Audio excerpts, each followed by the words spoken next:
So the Task Force on Slavery, Segregation, and Racial Injustice got started in 2019. We were charged by President David Leebron with conducting research about the history of the university with respect to slavery, segregation, and racial injustice, and also planning a variety of campus programming that could facilitate discussion about those issues. And then finally, we were asked to make recommendations about the future of the university. And 4 years later, we've completed that charge, but certainly the work that was launched by the task force is work that will continue into the future. We facilitated the work in a couple of ways. One of the most engaging and the one that I'm most grateful for is we began a series of weekly meetings that we titled Doc Talks, where each of us would bring a document that we had considered over the previous week, and we talked about the way that document informed the history of the university. That's my document. So what was it that drew you to this? What happens to that history when you center the experiences of African Americans and their contributions to the university. We were also joined by an audience each week that shaped that work considerably.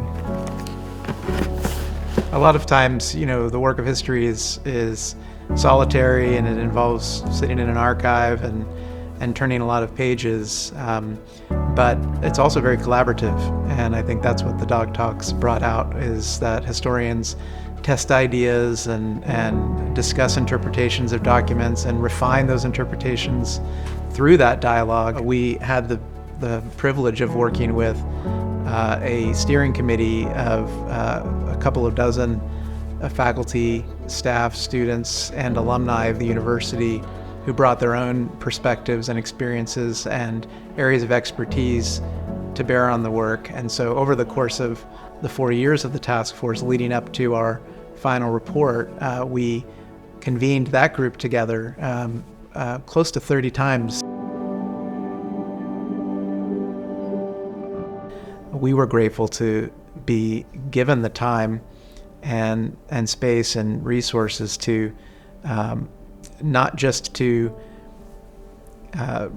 do the original research, but to give it time to sit and germinate. And I think that led to some of the most important new insights and discoveries of the research, and also hopefully will give it more impact in the future. The Woodson Research Center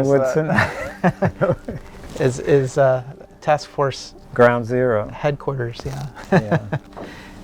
And it's another example of how collaborative the work was, because we couldn't have worked with any of these materials if it weren't for the archivists who took such great care to preserve things that maybe at the time didn't necessarily seem maybe related to this. But I went into this thinking naively, from my perspective, thinking that I could be quiet and we could be quiet for however many years it took us to finish. What I discovered quite quickly is that the community had expectations, or would develop expectations around our work, and those expectations would have to be addressed directly, right? It was just responding to and changing direction in some ways. And the discourse around the Founders Memorial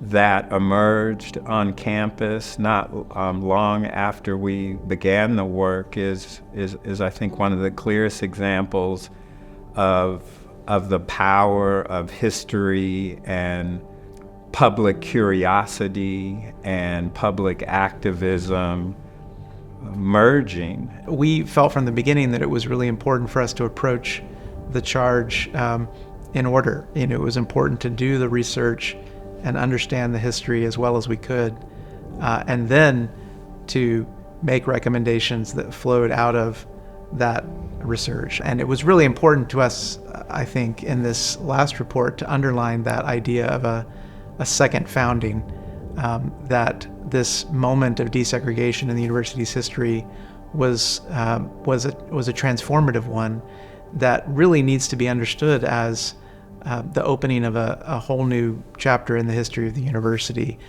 And so our recommendations come from that understanding, and we turned to thinking about, what would improve the university with respect to its students, its faculty, its staff, its relationship to the city of Houston.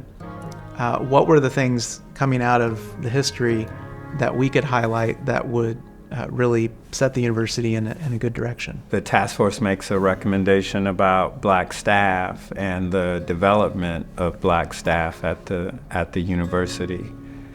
We also make a recommendation concerning the connection between the university and the development of Black institutional life, and the connections between Black students and Black Houston. We also were looking at what were the recommendations that have the longest history at the university, the things that people have been advocating for and working towards for a long time in the university's history. A great example of that is the recommendation about hiring Black faculty members, and this is a long-standing issue at the university, and one that Black students and faculty and staff have focused on for a long period of time.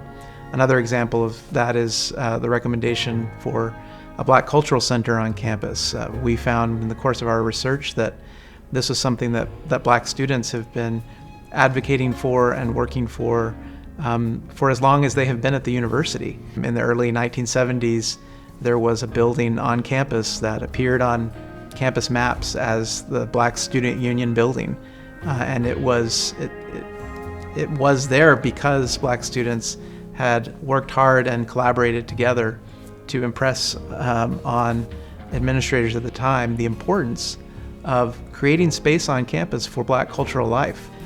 That building no longer exists on campus maps, and it's one reason why we wanted to recommend that the university recommit to that history and find, in its own history, some precedents and some examples for the kind of thing that would really transform the university today.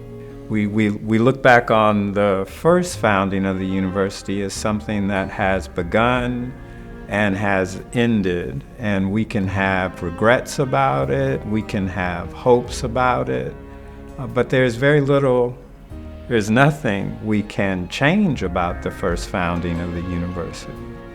That's not true about this second founding, right? We're all still very much in this moment, and so how this moment will end and how it will be remembered and its consequences lie with the decisions that we will make moving forward.